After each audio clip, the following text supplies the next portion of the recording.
الحمد لله نحمده ونستعينه ونستغفره ونعوذ بالله من شرور أنفسنا ومن سيئات أعمالنا من يهده الله فلا مضل له ومن يضلل فلا هادي له وأشهد أن لا إله إلا الله وحده لا شريك له وأشهد أن محمدا عبده ورسوله يا أيها الذين آمنوا اتقوا الله حق تقاته ولا تموتن إلا وأنتم مسلمون يا أيها الناس اتقوا ربكم الذي خلقكم من نفس واحدة وخلق منها زوجها وبث منهما رجالا كثيرا ونساء واتقوا الله الذي تساءلون به والأرحام إن الله كان عليكم رقيبا يا أيها الذين آمنوا اتقوا الله وقولوا قولا سديدا يصلح لكم أعمالكم ويغفر لكم ذنوبكم ومن يطع الله ورسوله فقد فاز فوزا عظيما أما بعد فإن أصدق الحديث كتاب الله وخير الهدي هدي محمد صلى الله عليه وسلم وشر الأمور محدثاتها وكل محدثة بدعة وكل بدعة ضلالة وكل ضلالة في النار. Since things have returned to some kind of a normality with us returning back to the masajid, one of the things that we should be mindful of and remember are the blessings of Allah subhanahu wa ta'ala which we tend to forget, things which we neglect. And sometimes these things are so obvious or they're so part of our routine that we tend to forget the blessings of simply coming to the masjid and mixing with other brothers and sisters, talking to them, praying alongside them. And we forget the impact that this has on ourselves psychologically. The human being is a social creature. He socializes with others. He mixes with others. A person has to talk to other people, otherwise he'll go insane. And so when a person mixes with others, he learns from them. He talks to them. He hears about their experiences. It's said that a person is much more likely to laugh when he's with another person because you share ideas, stories, you communicate with each other. And so this idea of socializing with other people, mixing with them, has an effect on the human being psychologically. And having said this, it also has an effect on the human being in terms of his iman. For us as Muslims, who we socialize with, who we mix with, who we are with on a regular basis, at home, at work, wherever we study, in the masjid, wherever we may be on the streets, it's always going to have an impact on us. And the Messenger of Allah ﷺ was aware of this. And this is why he told us ﷺ in a hadith, Al-mar'u ala dini khalilih, that man is on the religion of his friend. فَلْيَنْظُرَ أَحَدُكُمْ مَنْ يُخَالِلْ. So look at who you become friends with. Look at who you're socializing with. Look at who your companion is. Because whoever you're with, they're going to influence you. They're going to change even your behavior. The way you behave, the way you speak is influenced by other people that you hear and other people you talk to. You'll pick things up. Your ideas will be picked up by those who are around you. And so you're influenced by those that you're socializing with, those who you become friends with. And friends naturally are people that you have things in common with. And so when you agree on certain things and they behave in certain ways which are maybe unacceptable in Islam, because you're friends with them, because you accept certain things from them and you agree with them in certain things, you'll start to agree with them on those things which are haram. Because you have a relationship with them, a close bond with them. And this is why it's essential that we look at who we're socializing with, who we become friends with, and how close we are with other people, and who they are, and how that reflects on us.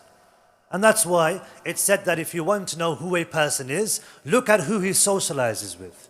Look at his circle of friends. If you saw an individual hanging around with 5 or 6 other people on the street, every single one of them taking drugs, drinking, smoking, and that one individual wasn't, you wouldn't single him out because all those who are around him are doing the same thing. They're all smoking and drinking and taking drugs. And so you'll include him in that group, even though maybe he doesn't smoke or drink. But because of the social circle that he's in, you're going to associate him and judge him based on who he's with. And likewise, brothers and sisters, us as Muslims, who do we socialize with? Who are our friends? How do they influence us? What do we learn from them? How do we benefit from them? What do we pick up from them? That's something every single one of us needs to ask. Have I learned anything beneficial from the people that I socialize with? When I'm with them, is my speech purer or is it more filthier? Is it filthier because I'm with them? When I mix with them, am I doing things which are acceptable, appropriate, according to the sunnah of the Prophet ﷺ, according to our faith? Or is it something that when you socialize with them, those things that they do end up distancing you from Islam? And if they distance you from Islam, then you have to ask yourselves, are those friends who will benefit you in the akhirah? Or are they just individuals that are going to help you temporarily in this dunya, financially, or in terms of your reputation, or other reasons? And so we have to ask ourselves these questions. We know that there are some groups, specifically the Shia, who make takfir of many of the companions of the Prophet ﷺ. And one of the problems with this is the issue we're talking about today. How does this reflect, what does this say about the Messenger of Allah ﷺ, when the majority of his companions, a group will do takfir of them and call them non-Muslims? How does that look with the Prophet ﷺ himself? How is his image tarnished when you're saying the majority of his companions weren't even Muslim, they were evil people? It reflects badly on the Messenger of Allah ﷺ. And that's an example, brothers and sisters, of how the people you socialize with affects you and your reputation. And that's not the most important thing. It doesn't really matter what other people think about you. It's more about you and your future and where you're heading. Think about friends that you used to have, people you used to socialize with, and how that affected you. Maybe at a different place that you used to work, or maybe a different place you used to study. And now think about where you are and your circumstances, and how it's benefiting you now, or how it's harmful for you. And then the question is, brothers and sisters, what can we do to change our environment? What can we do to find the right friends, the right social circle that we can mix with? Sometimes it's out of our hands. We're not in charge, or we don't have control over the people that we're with. Family members, for example, or the place we work, or the classroom that we're studying in. Those individuals that we're with are with us, whether we like it or not. And maybe it's hard for us to find another job or go somewhere else to study. So what does a person do? The Messenger of Allah ﷺ, he told us in a hadith, "Al-mu'minu alladhi yukhalitu an-nas wa yasbir ala adahum." The believer who mixes with the people and he's patient with their insults. خَيْرٌ مِّنَ الَّذِينَ لَا يُخَالِطُ النَّاسِ وَلَا يَصْبِرْ عَلَىٰ أَذَاهُمْ, is better than the one who doesn't mix with the people and doesn't have patience over their insults. Meaning, you being with a group of people and you being firm in terms of your iman and your faith and your principles, wherever you are is going to be respected. Because you're principled. People love those who are principled, regardless of if they're Muslim or not. When you're principled and you stick to your principles, that's something which is attractive to others. And so when you're with a group of people who maybe do things which aren't acceptable, but you stick to your guns, they do something wrong, you tell them. In the most wise way, in the best of ways, considering they're your friends or your family members or people you work with or study with. And so you advise them in the best possible way. You don't involve yourself in those things. You joke with them, you mix with them, you talk to them, but when they do something haram, you call them out. So that they understand that there are certain boundaries that shouldn't be stepped over. And if they're Muslim, maybe they'll learn. Maybe they didn't know. And if they did know, they'll realize there are other people who are acting upon the sunnah of the Prophet ﷺ. They're protecting themselves from harm. They're not stepping over those boundaries. And maybe they'll learn a thing or two. So it's about us having firm iman, staying true to our principles, making sure that we don't overstep the boundaries when we're in a gathering. And yes, of course, it's hard because like we said, we're influenced by the people that we're with. But this is the test which Allah subhanahu wa ta'ala gives us. Think of the small group of people who were Muslims in Mecca. Family members, friends who were non-Muslim. And they had to stay in the same houses, walk the same streets. They would worship Allah subhanahu wa ta'ala in secret. But they kept their faith. And sometimes they would worship Allah openly and they would be harmed. But they never went back on their faith. They never compromised their deen. And likewise, brothers and sisters, we have to be firm. And another benefit of mixing with the people is that the next time you're with them, they'll change, inshallah, their behavior. They'll change for you. And you won't need to change for them. Because people who just commit sins and do what they want and say what they want don't have any principles. They don't have nothing to stick with or to stick by. They don't follow a specific book, a specific deen. Maybe they don't even believe in a God. And so they'll do whatever they want, whatever makes them happy. And so they're blind towards what's correct. Their fitrah is covered up. They don't know what's correct and what's incorrect, what's right and what's wrong. So when you step in and you say, this is wrong, I'm not going to do this, this is against my faith, it's against my deen, I'm a Muslim, it brings about a certain awareness to you and to your deen. And the next time you're with them, they'll be more careful. There are stories about individuals who were practicing Muslims and they would have to mix with others. And some of those people he would mix with would smoke.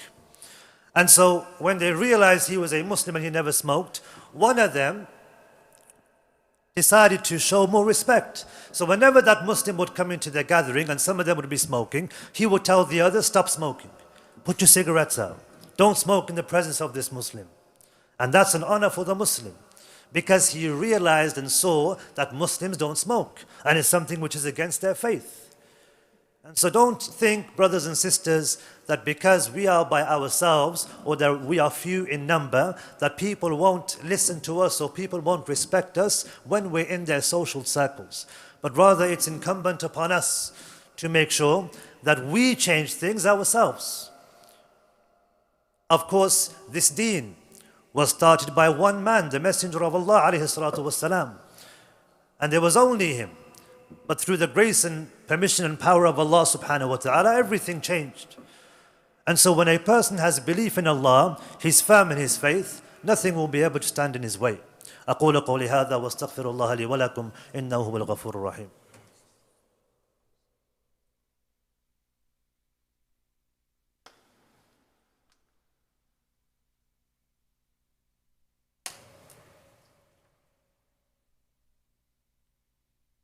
بسم الله الرحمن الرحيم الحمد لله رب العالمين والصلاة والسلام على أشرف الأنبياء والمرسلين نبينا محمد وعلى آله وصحبه أجمعين.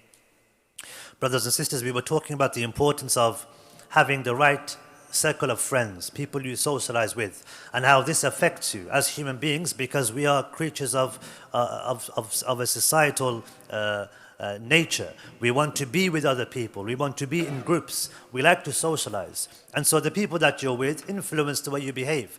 And therefore, they influence your deen. They influence your iman. And iman can increase and decrease. And one of the reasons why it would increase and decrease is because of who you're socializing with, and the things they say, and the way that they behave. We may have talked previously about lying, and the sin of lying, and its consequences, but also why a person lies. What is the reason a person would lie? And one of the reasons we may have mentioned previously was that a person is afraid. He's afraid of the consequences of truth. And as a result of this, he lies. He's worried about his reputation. He's worried about what might happen, what the response might be from those that he's with if he speaks the truth about how much money he has, about where he lives, about his family, about his financial situation, about his job, whatever the case may be. He's obsessed with having a positive reputation to the extent where he's afraid to speak the truth. And so this cowardice that comes about as a result of lying is harmful. It's not beneficial, not to his faith, not to his deen, and not to his character. Because nobody wants to be known as somebody who is afraid, as somebody who is a coward. We look at the Messenger of Allah alayhi salatu wasalam, the bravest man from amongst us, and he would never compromise the truth. He never distorted the truth. In fact, he was known as a Sadiqul Amin, the truthful, trustworthy one. Not once did anyone ever claim or accuse the Messenger of Allah alayhi salatu wasalam of lying in his whole life, even as a child, until prophethood came and they would accuse him of lying. And this shows us, brothers and sisters, the bravery and the courage of the Messenger of Allah alayhi salatu wasalam. Not lying and speaking the truth is a sign of one's honor. It's a sign of one's bravery and courage. It's a sign that he's not afraid of what he has to say to others. He's not afraid of being honest to himself and to others. In fact, the Messenger of Allah alayhi salatu wasalam, he spoke about cowardice, and he said, شَرُّ مَا فِي رَجُلٍ شُحٌّ حَالِعٌ, that the worst thing in a human being, the worst thing within a man that a man could possess is restless greed. A greed that's non-stop, it continues. وَجُبْنٌ خَالِعٌ, and an utmost cowardice. Cowardice which has no end. And lying, brothers and sisters, is a step towards an utmost type of cowardice, where you're afraid of the consequences of the truth. We ask Allah subhanahu wa ta'ala that He gives us righteous companions in this life and the next, and that Allah subhanahu wa ta'ala protects us from harm. Allahumma salli ala Muhammadin wa ala ali Muhammad kama sallaita ala Ibrahim wa ala ali Ibrahim innaka Hamidun Majid. Allahumma barik ala Muhammadin wa ala ali Muhammad kama barakta ala Ibrahim wa ala ali Ibrahim innaka Hamidun Majid.